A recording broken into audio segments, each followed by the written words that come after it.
ఏపీలో మరో private bus అగ్ని ప్రమాదానికి గురైంది. ముగ్గురు మృతి చెందగా పలువురికి తీవ్ర గాయాలయ్యాయి. టైరు పేలడంతో అదుపు తప్పి డివైడర్ మీదుగా దూసుకెళ్లి రోడ్డు అవతలి వైపు ఎదురుగా వస్తున్న లారీని ఢీకొని దగ్ధమైన ప్రైవేట్ బస్సు.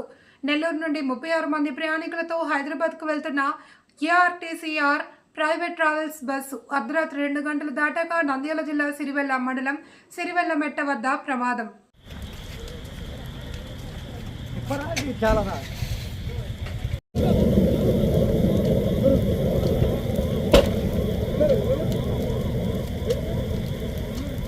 చెప్పేది రోజులు రానుకొని వెళ్తా ఉన్నాం.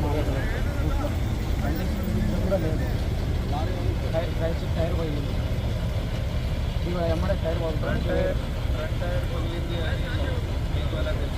నేను మేలుకొని ఉన్నాను సార్. టైర్ పగులుతాను అన్న అంటే డివైడర్ ఎక్కి ఎలా పగిలిందో రన్నింగ్లో పగిలిందో అంటే పొద్దున కూడా చెకింగ్ చేసుకొని పొద్దున చెక్ చేసుకున్నాం.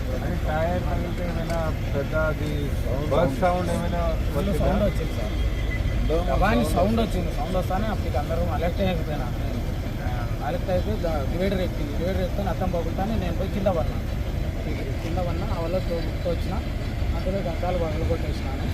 అద్దాలు పగలగొట్టి ఎమర్జెన్సీ డోర్ అన్న లోపల నుంచి లాక్ తీయమని చెప్పేసిన. తీపిస్తానే నేను రాడు తీసుకొని అద్దాలు పగలగొట్టేసి క్యాచింగ్ అందరినీ దింపుతున్నాను. ఫైర్ ఎలా స్టార్ట్ అయింది? ఫైర్ అందరు దిగిపోయిన తర్వాత స్టార్ట్ అయింది సార్. అంటే ముందు బస్సులో స్టార్ట్ అయింది, లోరీలో స్టార్ట్ అయింది ఫైర్. అదే లారీలో నుంచి స్టార్ట్ అయిందా బస్సులో నుంచి స్టార్ట్ అయిందా అని అడుగుతున్నారు.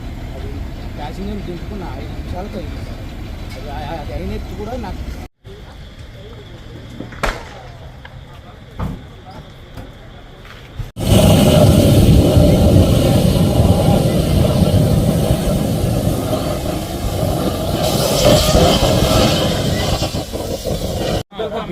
కింద నుంచి రండి అన్న, కింద నుంచి రండి. కొంచెం ఫాస్ట్ రండి అమ్మ, కొంచెం తొందరగా రండి అన్న. బస్సులోనా? వస్తాం